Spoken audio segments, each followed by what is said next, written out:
After the end of World War II, the world was split into two, East and West. This marked the beginning of the era called the Cold War.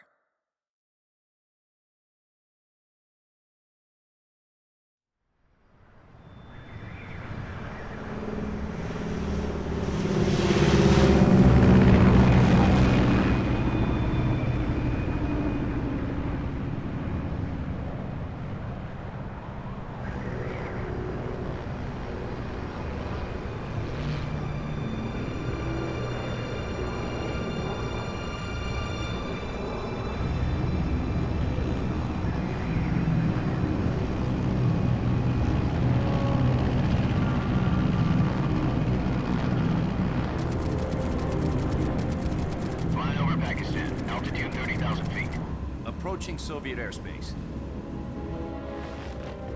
20 minutes to drop off. Commencing internal depressurization. Equipment check. Arm main parachute. All right. You ready to go? Drop zone still showing a high pressure mass. Cav okay. Good. We've got high visibility.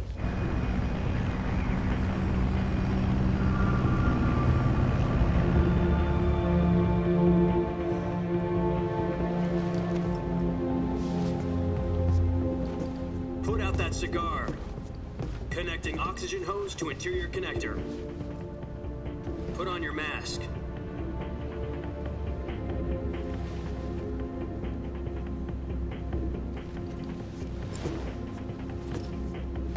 Does this pantywaist know what he's doing? Approaching release point. 10 minutes to drop off. Hey, are you deaf? He said put out the cigar and put on your mask.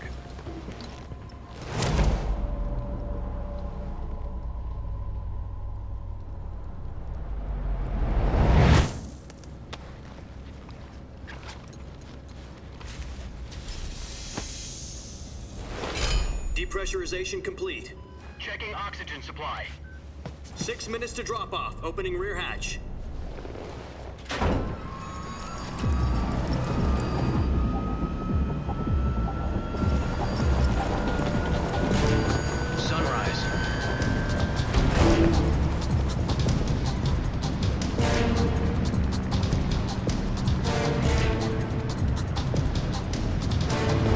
Temperature minus 46 degrees Celsius. 2 minutes to drop off. Stand up. You'll be falling at 130 miles per hour. Try not to get frostbite from the wind chill. 1 minute to drop off. Move to the rear. Activate the ammo bottle. This is one for the history books. The world's first Halo jump. 10 seconds to drop off. Stand by. Status okay, all green. Prepare for drop-off. Countdown. 5, 4, 3, 2, 1. Spread your wings And fly. God be with you.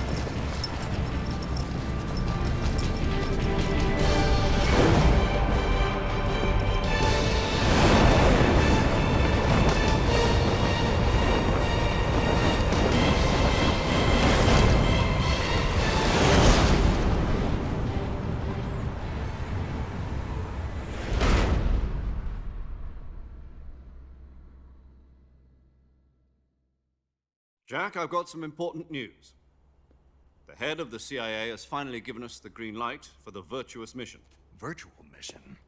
No, the virtuous mission. The future of our Fox unit depends on it. If it succeeds, we'll be officially organized into a unit. Virtuous mission? Sounds like some kind of initiation ritual. You know, don't get cocky. This isn't a training op. Right. So what exactly is this wonderful mission? Well, about 2 years ago, a certain Soviet scientist requested asylum in the West through one of our moles.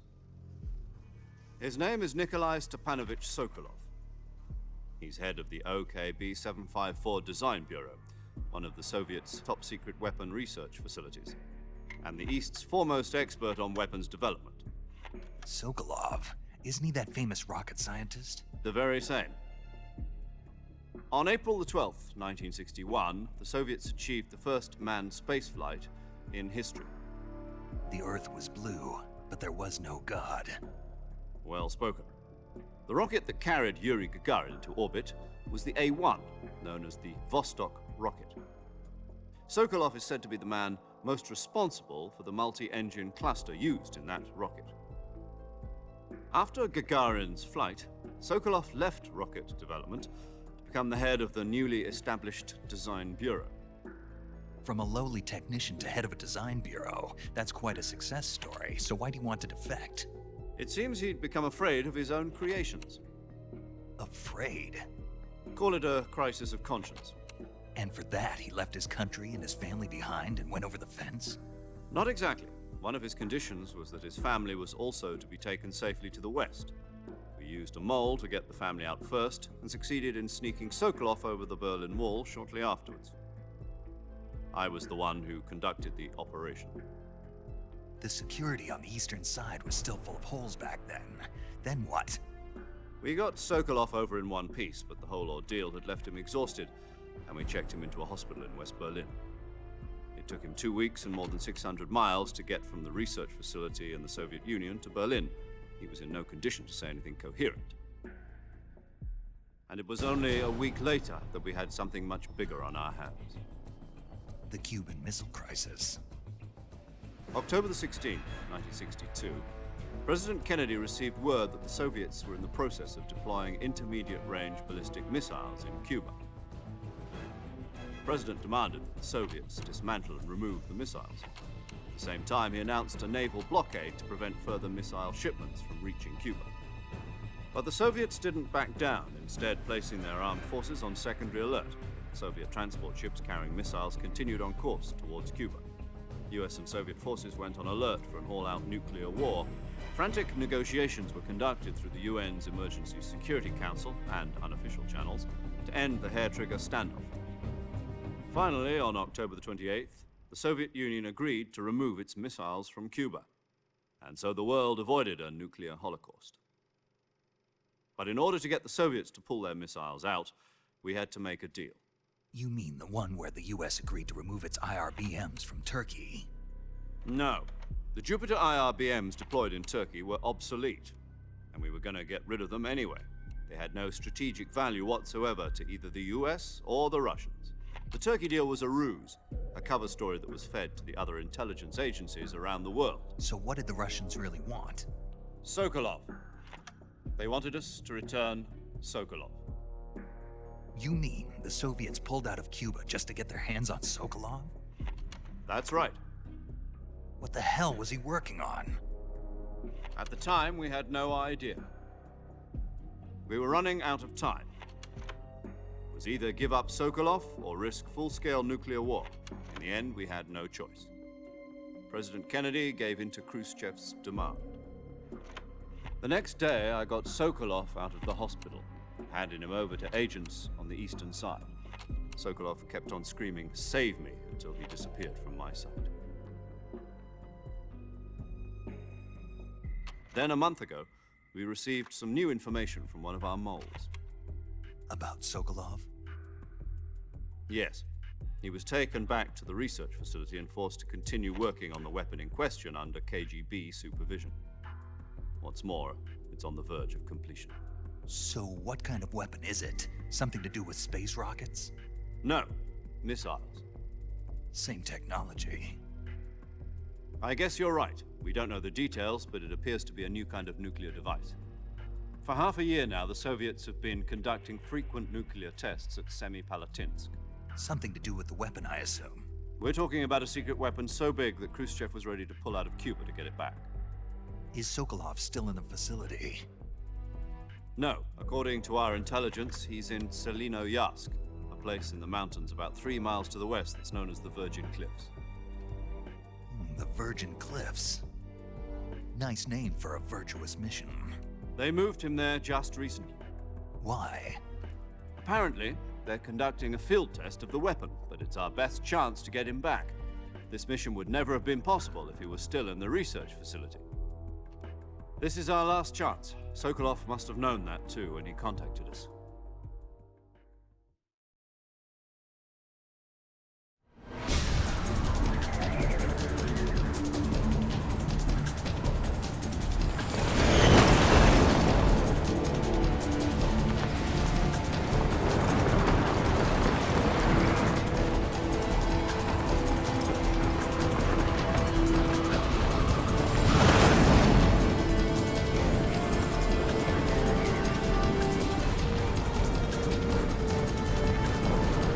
up, Jack. Your mission is to infiltrate Selino-Yarsk in the Soviet mountains, ensure the safety of Sokolov, and bring him back to the west.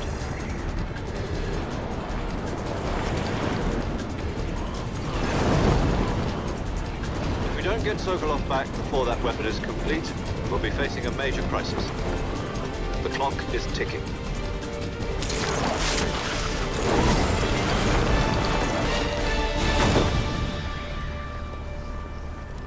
Once we've confirmed the rescue of Sokolov, stand by at the recovery point. A recovery balloon will be dropped at that point. Helium will be pumped into the balloon to inflate it. The process takes about 20 minutes. Once it's complete, the gunship's arm will latch onto the balloon and pull it up. The Fulton surface-to-air recovery system. I'm familiar with the theory. Take it easy. It's been combat-proven. Do you think Sokolov is up to it? The shock will be less than during a parachute jump, and the arm can handle up to 500 pounds. So you're planning on going over the border in a single combat Talon?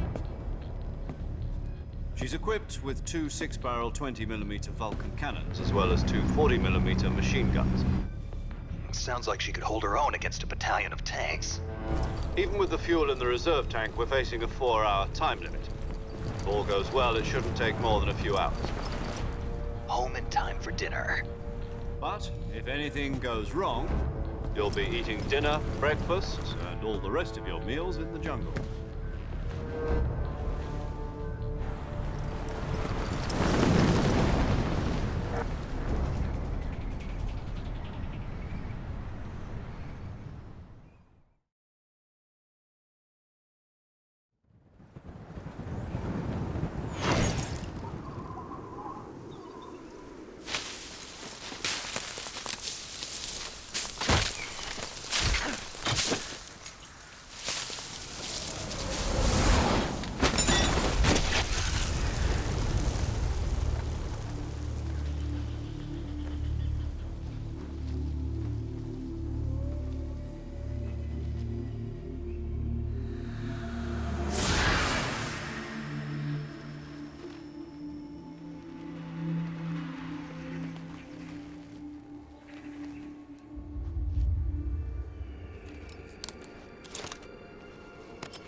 Do you copy? You're already in enemy territory, and somebody might be listening in.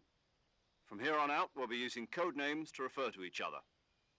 Your code name for this mission will be Naked Snake. I'll be referring to you as Snake from now on. You're not to mention your real name. Snake? What, you don't like snakes? What do you mean? Well, you've eaten one before, haven't you? In survival training. I'm glad to hear that. I don't know if I'd ever order one in a restaurant, but... Be careful, you might not have a choice. What about you, Major? What should I call you? Let's see. I'll be Tom. Call me Major Tom. This will be a sneaking mission. You must not be seen by the enemy. You must leave no trace of your presence. Is that clear? This kind of infiltration is the Fox unit's speciality. In other words, weapons and equipment are procured on site. That goes for food as well. You're completely naked, just as your name implies. Great. Now I see why you asked me if I like snakes. I suppose calling me Snake was your idea of a joke, too. No. There's a good reason for that. I'll tell you later when the time is right. Gotcha. Getting back to the subject, how exactly am I supposed to feed myself? You've been issued a knife and a tranquilizer gun. Use them to hunt for food. You'll also find some medical supplies in your backpack. Yeah, about the backpack. I lost it in a tree on the way down. I see. Well, you'd better go back and get it then. You know where it is? No problem. I can see it from here. It's stuck on a branch. To climb a tree, stand in front of a tree that's covered in ivy and press the action button. I'll be monitoring your progress over the radio. We can't risk violating Soviet airspace, but I'll be in the gunship. My frequency is 140.85. I'll give you a call if I need to talk to you. If you need to talk to me, use the send function. Okay, Snake, go get your backpack.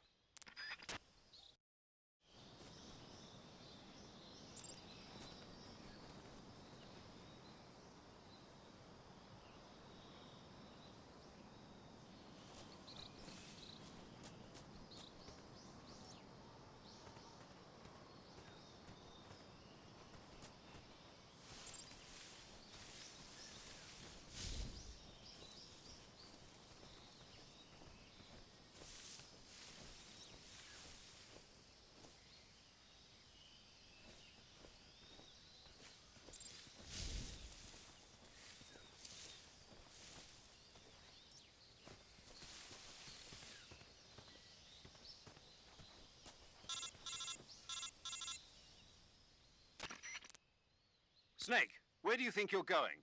You can't expect to proceed with the mission without any weapons or equipment. First, you'll need to recover your backpack. It's caught on a tree to the south. Press the action button to climb the tree and retrieve your backpack. Is that clear?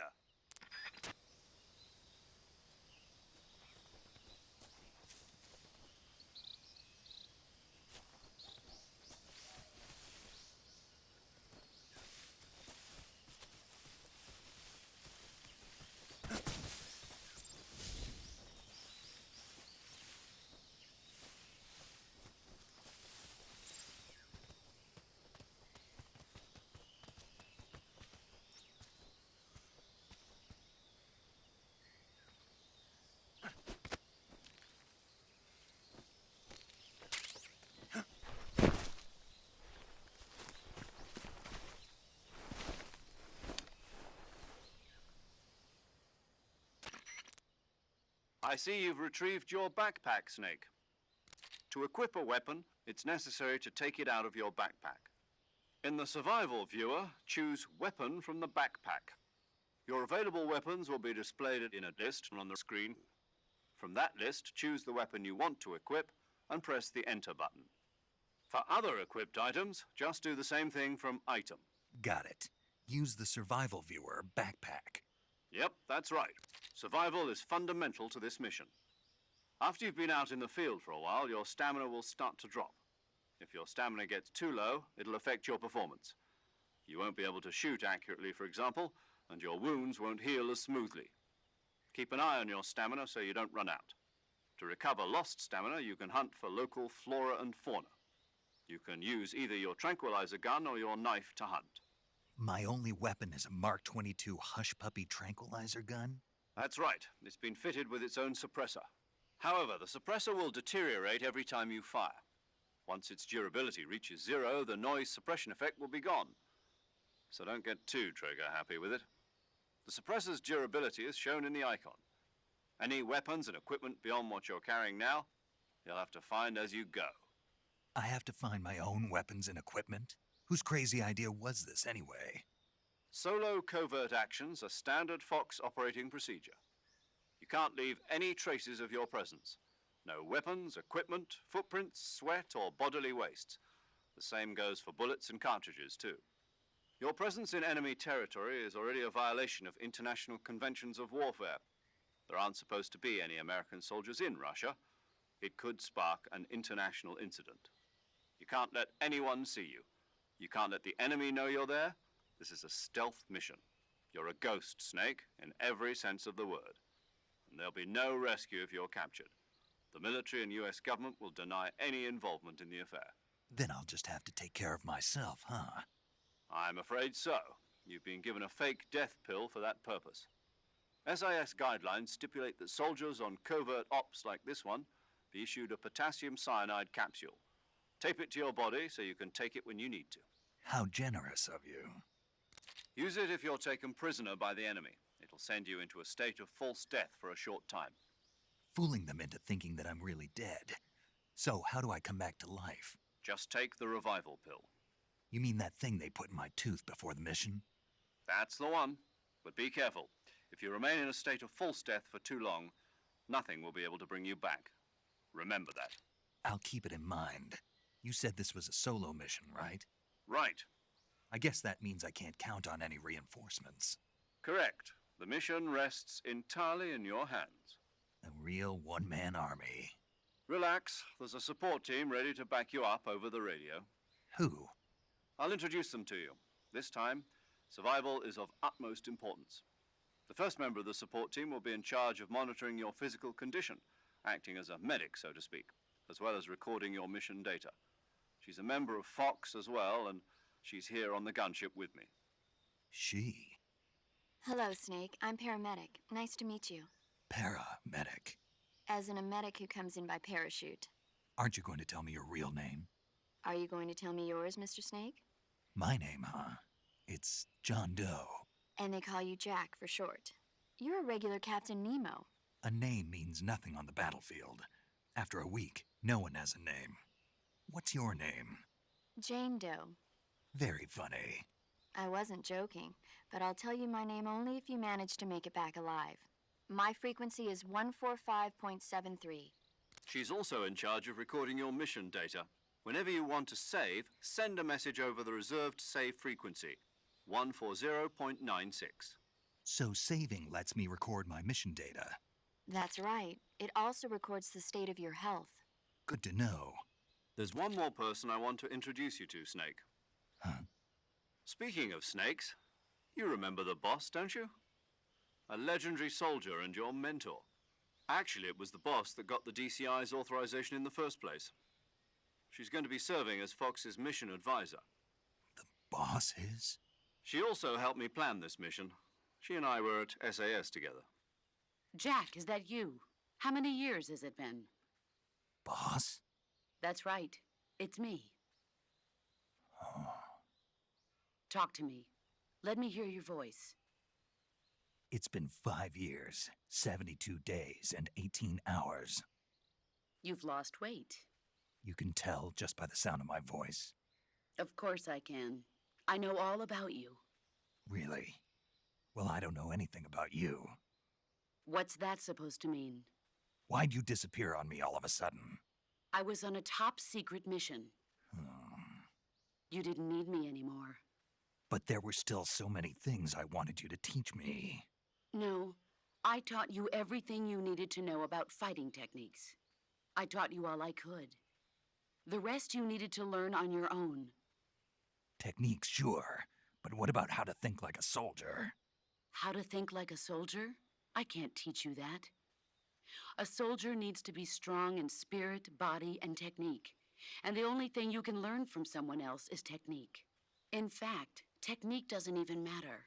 What's most important is spirit. Spirit and body are like two sides of a single coin. They're the same thing. I can't teach you how to think. You'll just have to figure it out for yourself. Listen to me, Jack. Just because soldiers are on the same side right now doesn't mean they always will be. Having personal feelings about your comrades is one of the worst sins you can commit. Politics determine who you face on the battlefield. And politics are a living thing. They change along with the times. Yesterday's good might be tomorrow's evil. Is that why you abandoned me? No, it had nothing to do with you. I already told you, Jack. I was on a top secret mission. A soldier has to follow whatever orders he's given. It's not his place to question why. But you're looking for a reason to fight. You're a natural-born fighter, but you're not quite a soldier. A soldier is a political tool, nothing more. That's doubly true if he's a career soldier. Right and wrong have no place in his mission. He has no enemies and no friends. Only the mission. You follow the orders you're given. That's what being a soldier is. I do whatever I have to get the job done. I don't think about politics. That's not the same thing. Sooner or later, your conscience is going to bother you. In the end, you have to choose whether you're going to live as a soldier or just another man with a gun.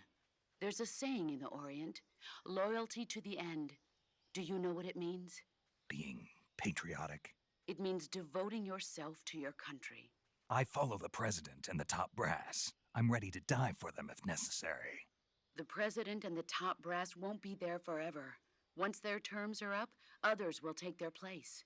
I follow the will of the leader, no matter who's in charge.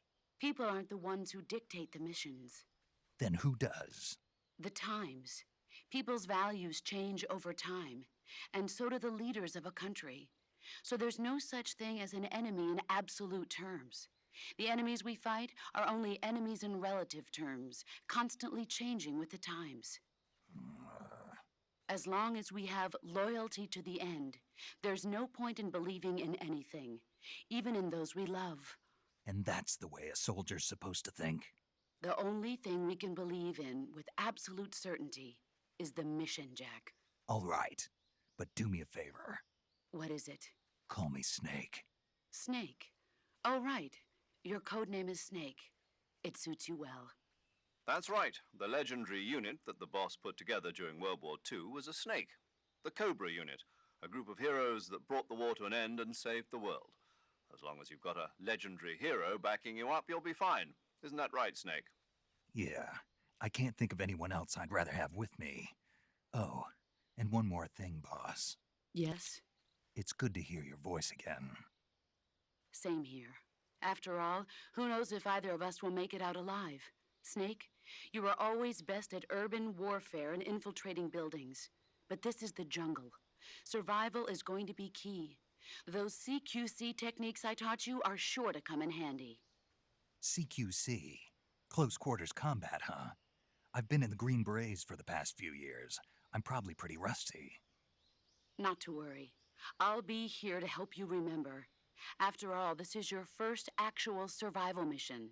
I'll be supporting you over the radio. Where are you, boss? Next to the Major? The boss is communicating with us by radio from aboard a Permit-class submarine in the Arctic Ocean. My frequency is 141.80. Call me if you need my advice on battle techniques. Gotcha. Your mission is to retrieve Dr. Sokolov. Dr. Sokolov is being held in an abandoned factory located to the north of your current position. Avoid heavy combat and don't let anyone see you. Don't forget that this is a stealth mission.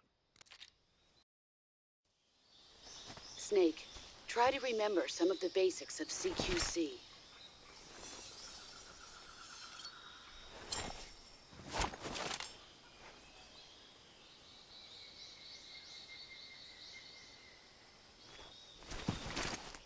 Commencing virtuous mission now.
Snake, do you see any tufts of grass?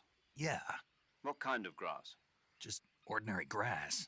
Nothing special. You should check it anyhow. It's pretty thick grass, about waist high. If you crawl into the grass, you can advance under cover. When you do, the camera automatically switches to intrusion view. If you want to stand up again, press and hold the crouch button once more. If you press the crouch button briefly, you'll crouch in that spot. This allows you to observe things without blowing your cover. Got it? Yeah, but But what? was that the only reason? What do you mean? You had me check it just so you could tell me that? That's right. Pretty useful, huh? Right. Shall we carry on? By all means. Even when hidden in grass, if you make a noise, your enemies will locate you. When enemies are nearby, move with slight movements of the movement stick. That way you can proceed with minimal disturbance.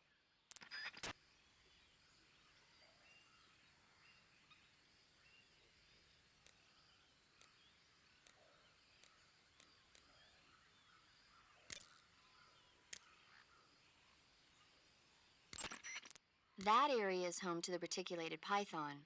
The reticulated python is said to be the longest snake in the world. The biggest ones can grow up to 10 meters in length. Although they're not poisonous, they're still very dangerous, so be careful around them. They have a highly ferocious temperament, and they can swallow whole, even large animals like deer and pigs. Their most distinguishing feature is the mesh pattern of their scales. This pattern acts as a highly effective natural camouflage. If you think there might be a reticulated python about, pay close attention to your surroundings. Otherwise, you could get bitten before you even know it's there. It's a huge snake, but you should be able to capture it alive by using the tranquilizer gun. I'll bet if you capture one and throw it at an enemy, it'll give him a good scare. Right. But how do they taste? Huh? Do they taste good? You're actually going to eat one. Why else would I be asking? Cannibal. What was that? Nothing. Let's see what the guide says. Ah, you're in luck. It says they taste pretty good. Good. I can hardly wait. Ugh.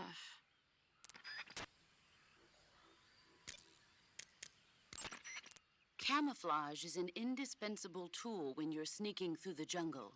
To use camouflage, first press the Survival Viewer button to go to the Survival Viewer. Then select Camouflage and press the Enter button. Select Uniform to select Battle Fatigues, and Face to select Face Paint. Choose battle fatigues that match the surrounding environment. The most effective camouflage is attained by selecting fatigues that blend in with the environment. Camouflage patterns that stand out in your surroundings will attract attention.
Saving the game, Snake?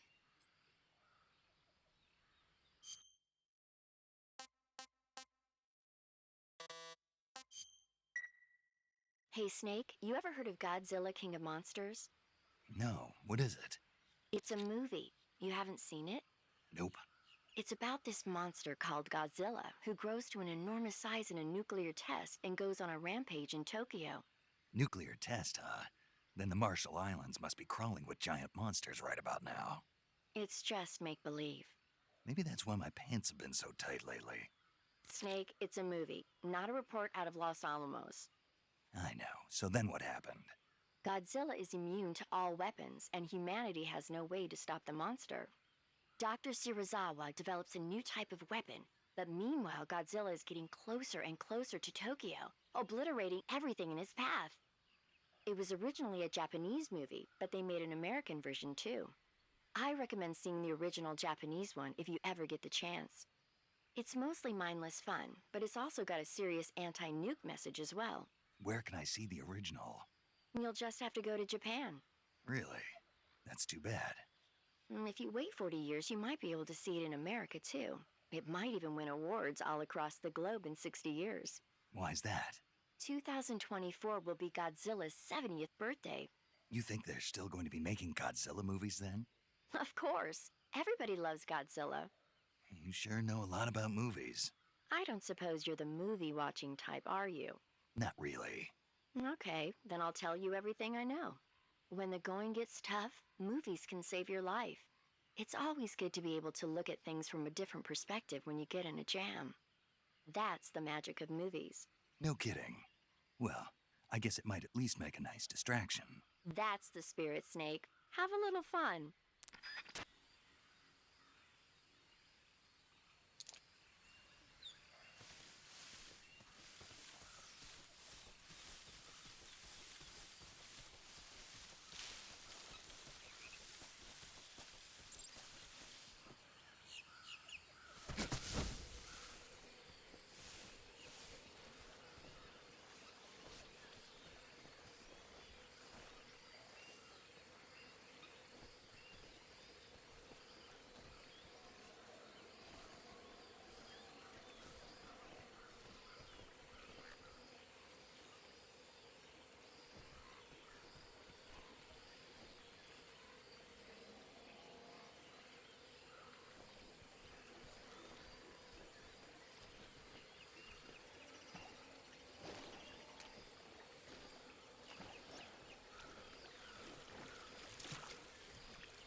Major, I've spotted 2 enemy soldiers.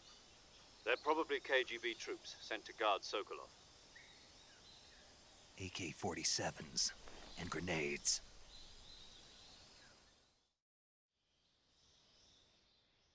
Snake, your presence in Soviet territory is already a violation of international law. We can't let the Kremlin find out that the CIA and the American government are involved. Contact with the enemy is strictly prohibited. Don't engage them in battle either.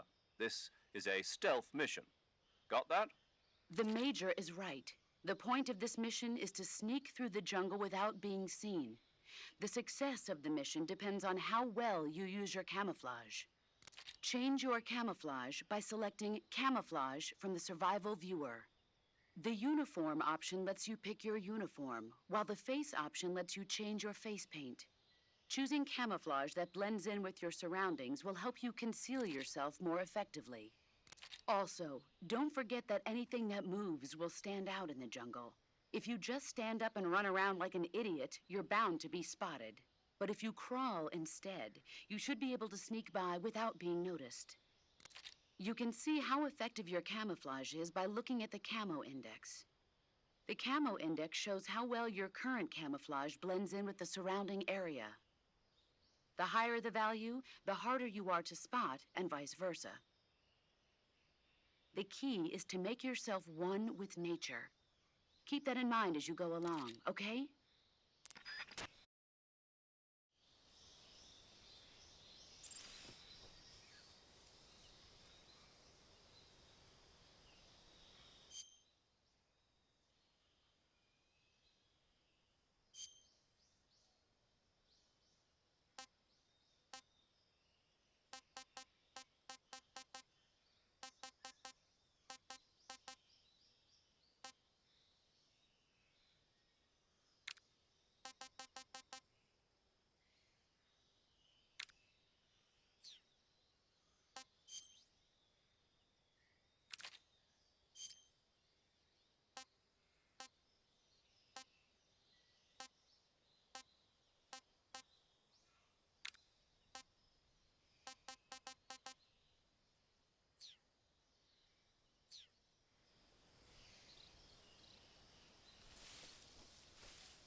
Who's that?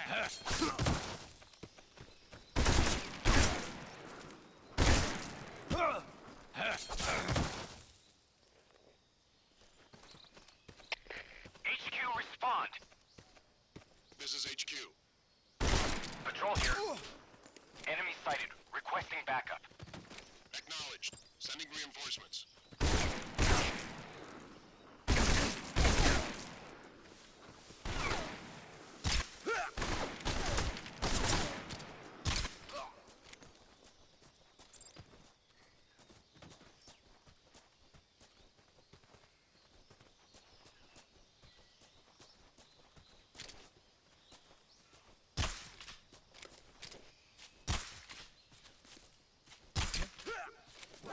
I see him.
Major, I've reached the abandoned factory where Sokolov is supposedly being held.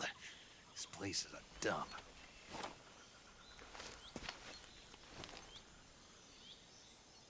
I can't see Sokolov from here. The security is pretty tight. There are sentries posted around the perimeter. I wonder how many are inside.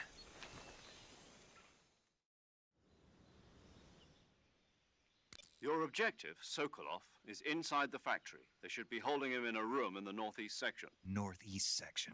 Got it. Be careful. Your mission is to bring Sokolov back alive. He must not be exposed to any kind of danger.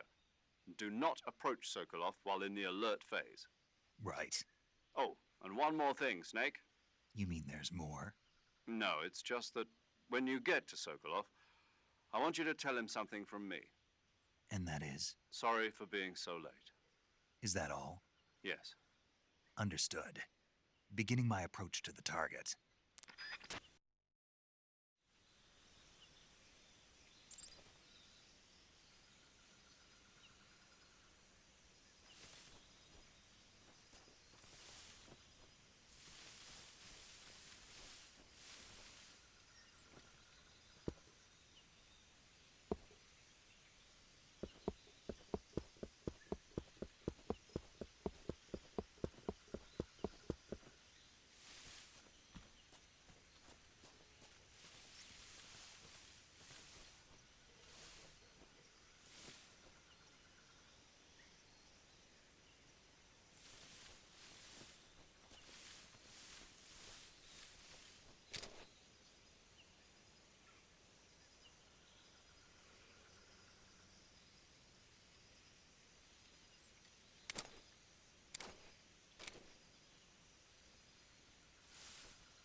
Who was that?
You must be Sokolov. Are you one of Volgin's men? You'll never get it from me. No. I'm a CIA agent. I've come to escort you back to the other side of the Iron Curtain. You're CIA? Yeah.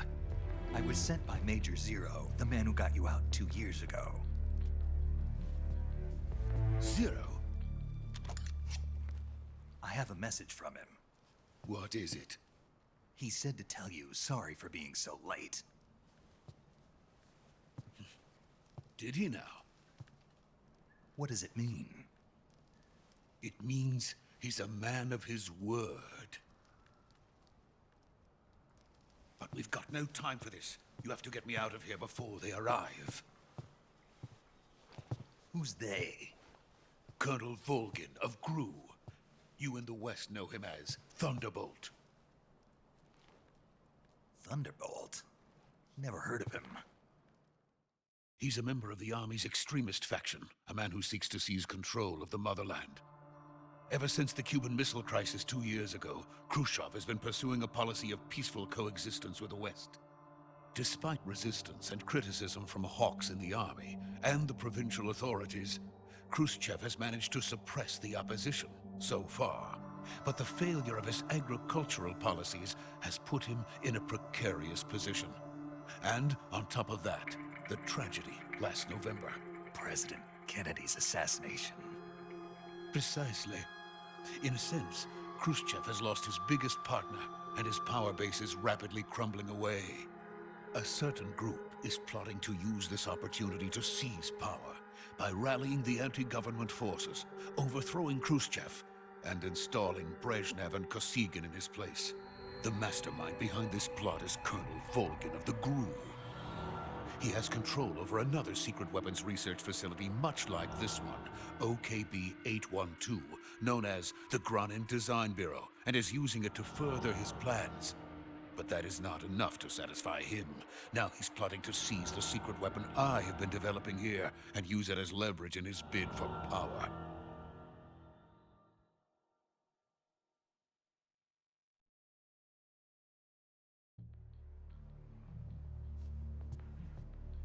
The intelligence says that they are going to make their move during the test. Then, the soldiers outside. Exactly. They wouldn't need that many men just to keep me inside. Their orders were to prevent Colonel Volgin from capturing me. Even if it meant killing me in the process, or so it would seem.